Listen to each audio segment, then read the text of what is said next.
যারা বলেন যে নতুন প্রজন্মের রাজনীতিতে ভরসা নেই, আমি অন্তত তাদের কথা বিশ্বাস করি না। কারণ আজকে আমার পলিকাস্টে যিনি অতিথি, তিনি তো এই প্রজন্মেই। আর এই মুহূর্তে যারা আজকের এই পলিকাস্ট দেখছেন, তারা তাকে দেখলেই, এক ঝলক দেখলেই চিনতে পারবেন, কারণ তার অনেক পরিচয়। আর এই অনেক পরিচয়ের মধ্যে একটা পরিচয় আপনাদের ভীষণ কাছের। তিনি আজ যিনি আমার সঙ্গে এই মুহূর্তে আমার ঠিক উল্টো দিকের চেয়ারে বসে রয়েছেন, তার নাম সৌরভ চন্দ্র। সৌরভ, স্বাগত জানাই আপনাকে আমার এই পডকাস্টে। আমি দেবারতী আজকে রয়েছি আপনাদের সঙ্গে, এবং আজকে আমি জানি জমিয়ে আড্ডা হবে, আর যাই হোক না হোক। কারণ রাজনীতির কথা তো ডেফিনেটলি হবে, কারণ নতুন তৃণমূল কংগ্রেসে জয়েন করার পরে সেই জার্নি খুব বেশি দিনের নয়, কেমন সেটা জানবো। কিন্তু প্রথমে জানি যে ইনফ্লুয়েন্সার হিসেবে আপনাকে যারা চিনেছে, তাদের জন্য আজকে শুরুতে কি বলতে চাইবেন? একদম শুরুটাই এইভাবে। দেখুন, প্রথমে আমি তাদের উদ্দেশ্যে যেটা আগেও বলেছিলাম সেটা এখনো বলবো, যে শিক্ষিত মানুষ, সিভিল সোসাইটি, তাদের সক্রিয় রাজনীতিতে পার্টিসিপেট করা উচিত। এবং তারা ওই বাইরে থেকে ক্রিটিসাইজ করলে হবে না, ভেতরে ঝাঁপ মারতে হবে। সে আপনি যে দলই করুন না কেন, সেটা তৃণমূল হতে পারে, বিজেপি হতে পারে, সিপিএম হতে পারে, কংগ্রেস হতে পারে। আমি এখন তৃণমূল জয়েন করেছি, আমি অবভিয়াসলি বলবো যে আপনারা তৃণমূলেই আসুন। কিন্তু যেটাই আপনার নীতি আদর্শ যেরকমই থাক না কেন, শিক্ষিত লোকের আসাটা খুব প্রয়োজন। কারণ এই যে পাবলিক ন্যারেটিভটা যেটা আমরা দেখতে পাই, সেইটা একটু স্ট্যান্ডার্ডটা রেজ করা আমার মনে হয় প্রয়োজন। শিক্ষিত লোকেদের আসা উচিত মানে কিরকম, মানে এইটা আমি একটু বিশদে ব্যাখ্যাটা চাইবো। শিক্ষিত লোক ছাড়া রাজনীতি হবে না? নিশ্চয়ই হতে পারে। আমার কথা হচ্ছে, শিক্ষা তো ডিগ্রি দিয়ে আসে না। কিছু ভ্যালু সিস্টেমস থাকে, কিছু এথিক্যাল কম্পালশনস থাকে মানুষের। আচ্ছা। এবং একটা স্টেডি সোর্স অফ ইনকাম যদি আপনার কোনো প্রফেশন থেকে থাকে, তাহলে ন্যাচারালি আমরা যেটা বাইরে থেকে এতদিন জানতাম যে রাজনীতিতে ঢোকা মানেই যত রাজ্যের চিটিংবাজি এই ওই, সেইগুলোকে অ্যাভয়েড করা। মানে আমি ধরুন পুঁথিগত বিদ্যার কথা বলছি, আমি ওইগুলোতে পরে আসছি। পুঁথিগত বিদ্যার ক্ষেত্রে ধরুন একজন জননেতা বা জননেত্রী সংসদে দাঁড়িয়ে হোক, জনসভায় দাঁড়িয়ে হোক, মুখ ফসকে একটা দুম করে হঠাৎ এমন কিছু বলে ফেললো যেটা ভাইরাল হয়ে গেল, মানে এখন সোশ্যাল মিডিয়া। তো সেটা তো শিক্ষার অভাব আমি বলতে পারি না। তাহলে ওইটার যে একটা স্লিপ অফ টাং আর ডেলিবারেটলি একটা ন্যারেটিভ পুশ করা, যেটা আমি মনে করি বেশ কিছু জায়গায় দেখি যে আনকনস্টিটিউশনাল একটা ন্যারেটিভ, সেটাকে বারবার বলা, সেইটা আর একটা স্লিপ অফ টাং এক নয়।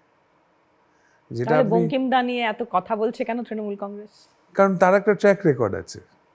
রবীন্দ্রনাথ সান্যালও তো হয়েছে, তারপরে বঙ্কিমদা হয়েছে, তার আগে বিদ্যাসাগরের স্ট্যাচু ভাঙা হয়েছিল। ফলে আমাদের দৃঢ় বিশ্বাস যে এটা একটা ট্রেন্ড, এটা একটা ট্র্যাক রেকর্ডের ব্যাপার। ফলে সেই ট্র্যাক রেকর্ড যখন চলেছে, তখন আমরা বঙ্কিমদাটাকে ডেলিভারেট ধরতে পারি না। এবং আপনি যখন you are the prime minister of the country, you are occupying the highest constitutional chair, সেই জায়গায় দাঁড়িয়ে আপনি এরকম একটা স্লিপ করছেন, আরেকটু দেখে বলাটা উচিত ছিল। আর ওইখানে দাঁড়িয়ে আপনি পার্লামেন্টে দাঁড়িয়ে আছেন, ওর থেকে বড় প্ল্যাটফর্ম তো কিছু নেই।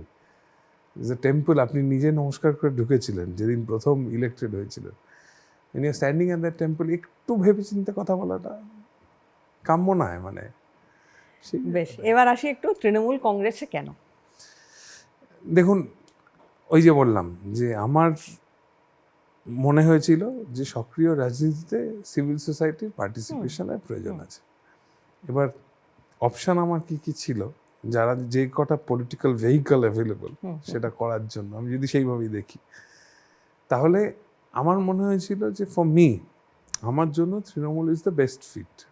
তার কারণ হচ্ছে, দেখুন, বিজেপির কোনো নেতার সঙ্গে আমার ব্যক্তিগত তো কোনো বিরোধিতা নেই, কিন্তু ফর শিওর রাজনৈতিক একটা মতভেদ আমার রয়েছে। আমি মনে করি যে ধর্মের রাজনীতি করা উচিত না। আমি মনে করি যে হিন্দু মুসলমান should not be part of the narrative. On the contrary, আমার মনে হয় যে এমপ্লয়মেন্ট, ইকোনমি, জবস, এগুলো নিয়ে আলোচনাটা হওয়া বেশি প্রয়োজন। আমি একটু কাটছি, আমি মানে তৃণমূল কংগ্রেসে আসার বিষয়টা জানবো, কিন্তু এই যে ধর্মের রাজনীতি নিয়ে যখন কথা হচ্ছে, তখন কোন দল করেনি বলুন তো? বামেদের বিরুদ্ধে অভিযোগ উঠেছে তোষণের রাজনীতি, তৃণমূল কংগ্রেসের বিরুদ্ধে অভিযোগ ওঠে তোষণের রাজনীতি। তো এই যে কিন্তু একটাই রাজনৈতিক দলকে দাগিয়ে দেওয়া, সাম্প্রদায়িক দল, মেরুকরণ হচ্ছে এই দলটার দ্বারা, এই আবার ওই একটা যে বললাম না narrative আমি তৈরি হওয়া, এটা আপনাকে কেন? সেই ট্র্যাক রেকর্ডে যেতে হবে। আবার আপনি ট্র্যাক রেকর্ড দেখুন, 1980s-এ বিজেপি শুরু, তার আগে আরএসএস এর যদি আপনি অরিজিন দেখেন 1925-26 এই সময় আরএসএস তৈরি হয়। ভিত্তিটা কি ছিল? হিন্দু ন্যাশনালিজম। ফলে আপনি তৃণমূল কংগ্রেসের ভিত্তি বলুন, হিন্দু ন্যাশনালিজম তো নয়, মুসলিম ন্যাশনালিজম নয়। কংগ্রেসের শুরু তো ছেড়েই দিন, সেটা তো কমপ্লিটলি অন্য একটা গল্প। সেখানে ধর্মের তো কোনো জায়গা নেই। ফলে আইডিওলজিক্যালি যদি আমি সিপিএম ইনফ্যাক্ট তো প্রথমেই বলে দিচ্ছে যে আমি ধর্মনিরপেক্ষ, সে অ্যাকশনস কি অন্যরকম হয়েছে সেটা হতেই পারে।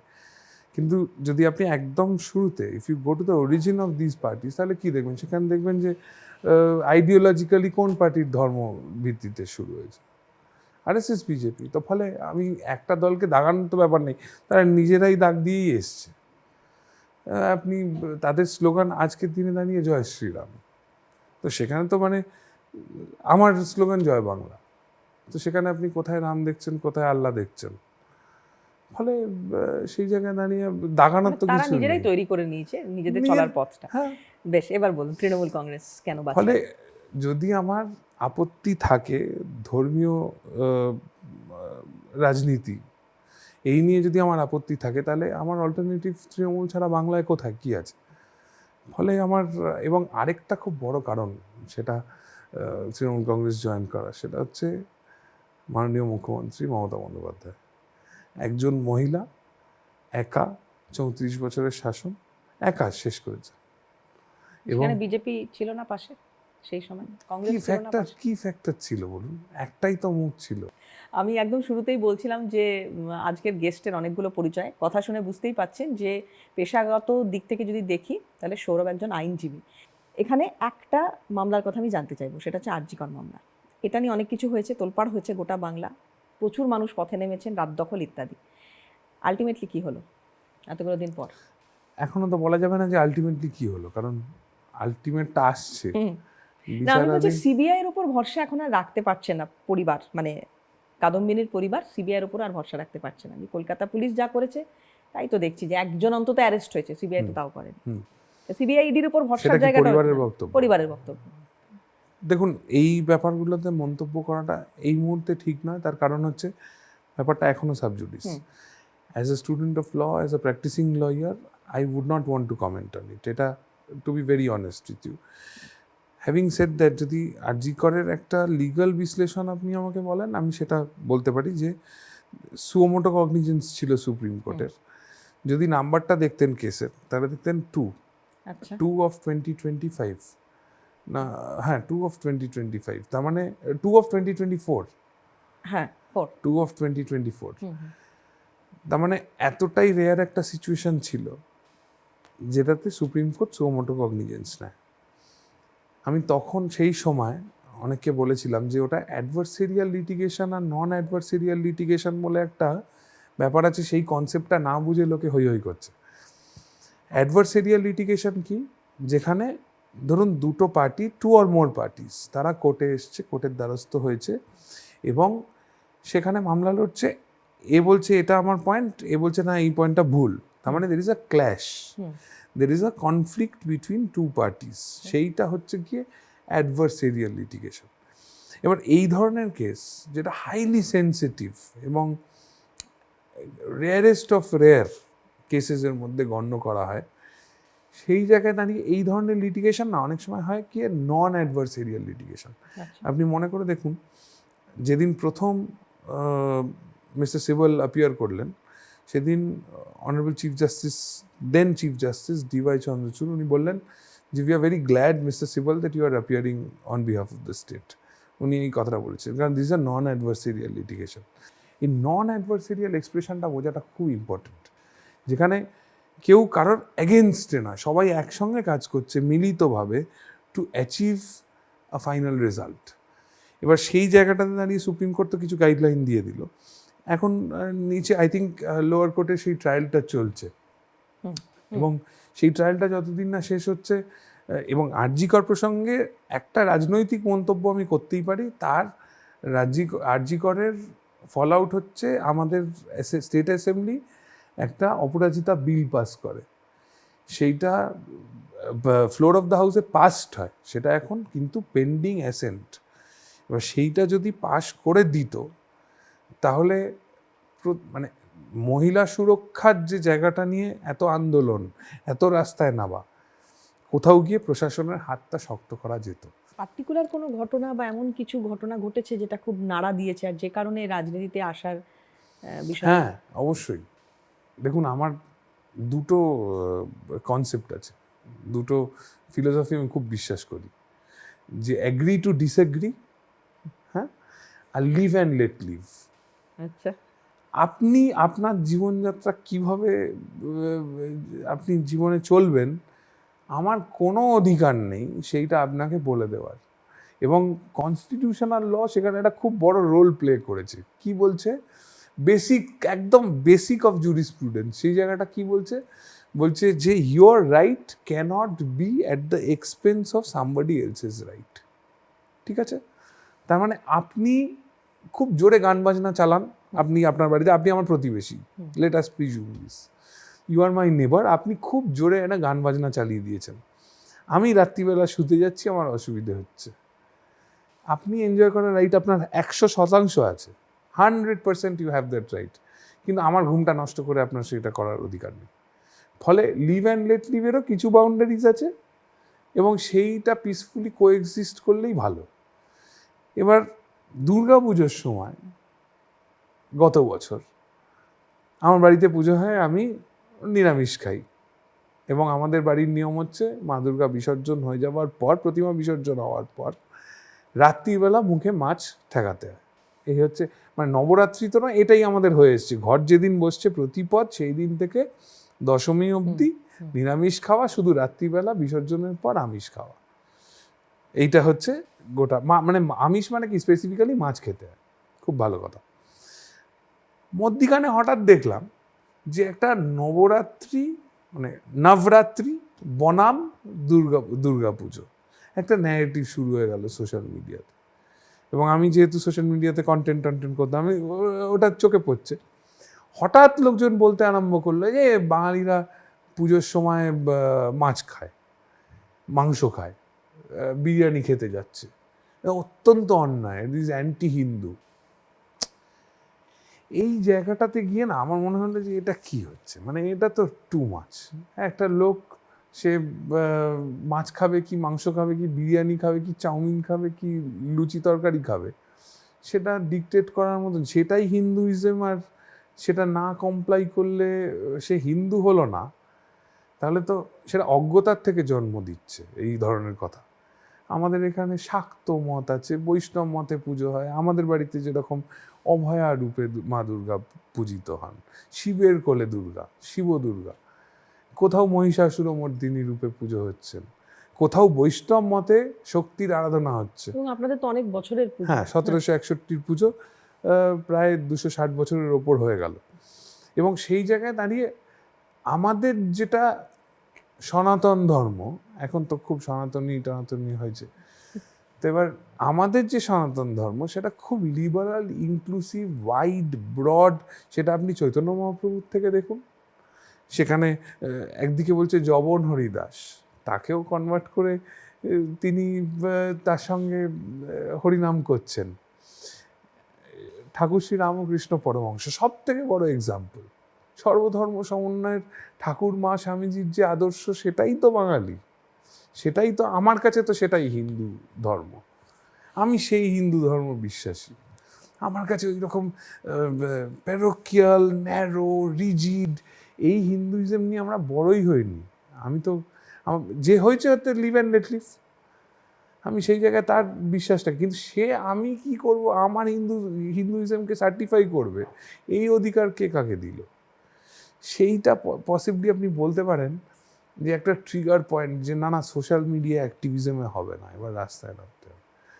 কারণ আমি কি খাবো, আমি কি পরবো, আমি কোথায় যাব, হ্যাঁ, আমি কখন ঘুরতে বেরোবো, কখন বেরোবো না, ভ্যালেন্টাইন্স ডে উপলক্ষে আমি কি করব। বাংলায় তো এটা ছিল না। ছিল না। চিকেন প্যাটিস বিক্রি করার জন্য যদি কাউকে হেনস্থার মধ্যে পড়তে ভাবুন, হয়, তো এইগুলো তো ছিল না, এটা তৈরি হচ্ছে কেন বাংলায়? সেটাই তো প্রশ্ন।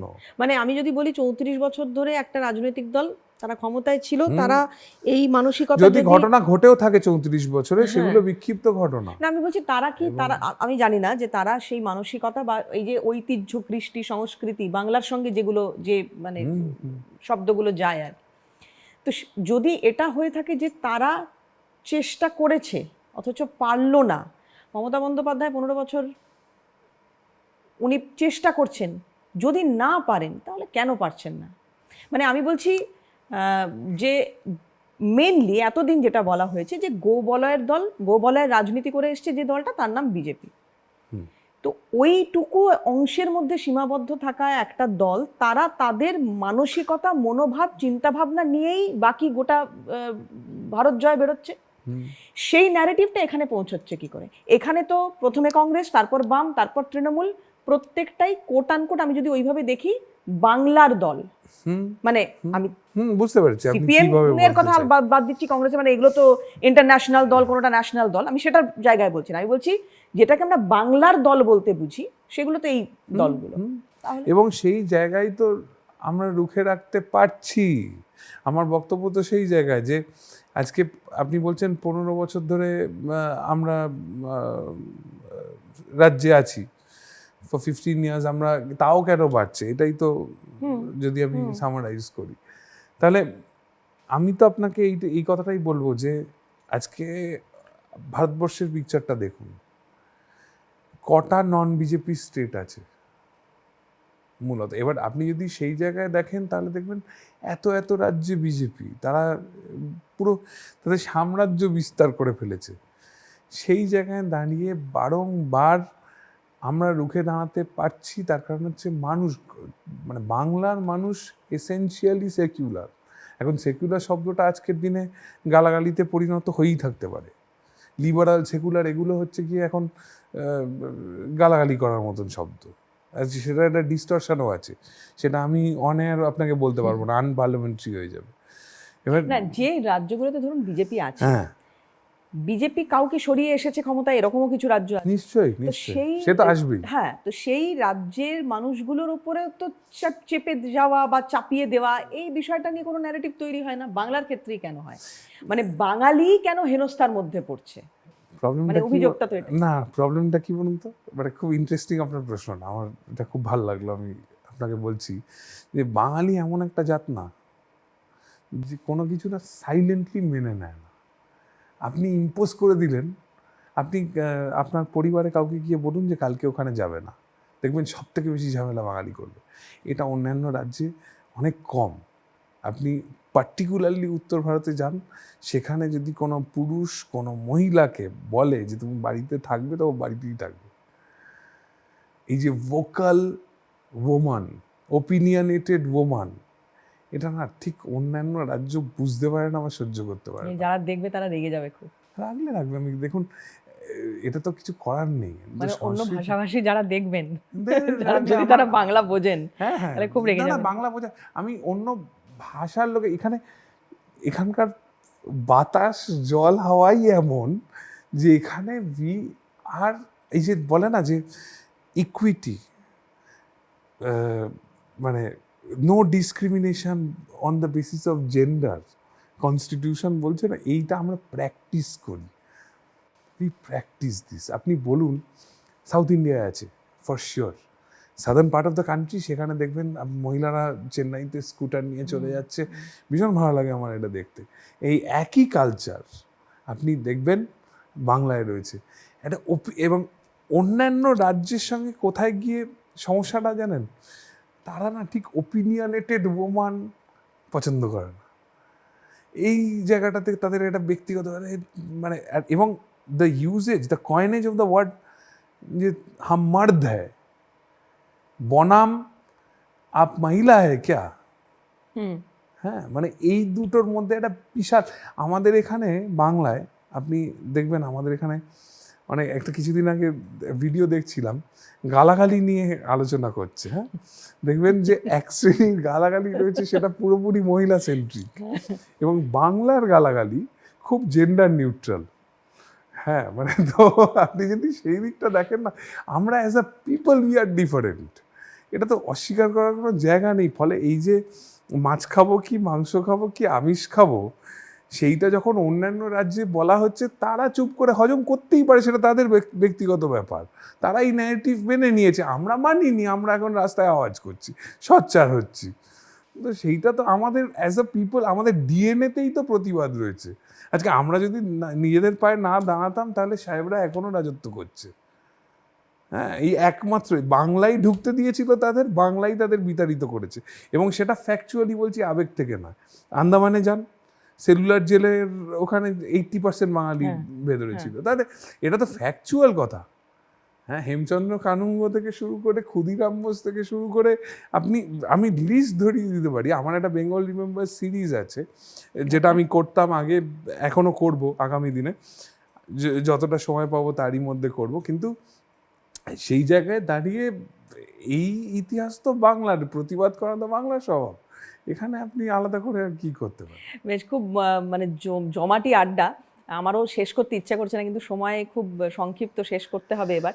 আমি যেদিনকে সৌরভ তৃণমূলে জয়েন করলো, পতাকাটা যেদিন নিলেন হাতে, সেদিনকে রবীন্দ্রনাথের কিছু লাইন বলছিলেন, তো খুব ইম্প্যাক্ট রবীন্দ্রনাথের জীবনে।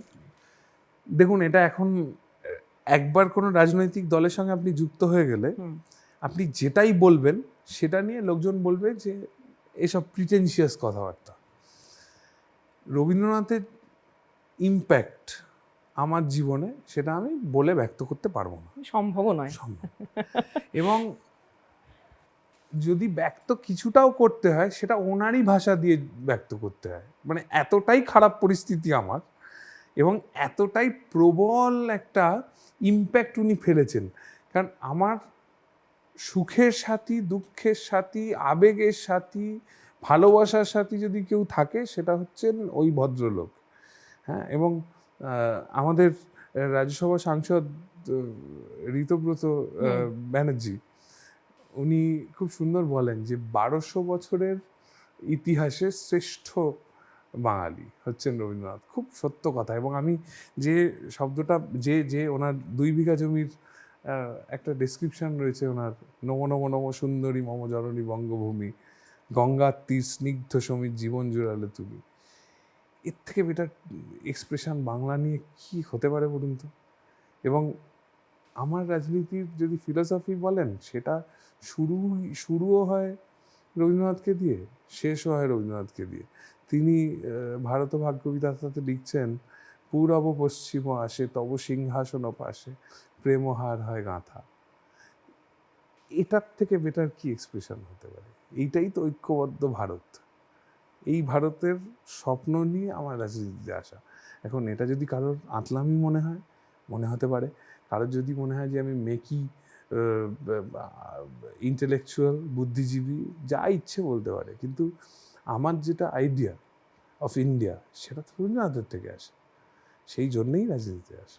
বেশ, আজকে সময় শেষ, কিন্তু সত্যি কথা বলছি, আবার বলছি যে মানে এক্ষুনি শেষ হয়ে যাক এই আড্ডাটা, এটা আমিও চাইছি না, কিন্তু সময় শেষ। সৌরভ, ধন্যবাদ সময় দেওয়ার জন্য। এবং এইটা খুব ভালো লাগার যে রবীন্দ্রনাথের এতটা ইম্প্যাক্ট, এবং সেই ভাবনায় যদি এগিয়ে কাজ করা যায়, তাহলে সেটা দেশের জন্য ভালো। ভালো থাকবেন সবাই।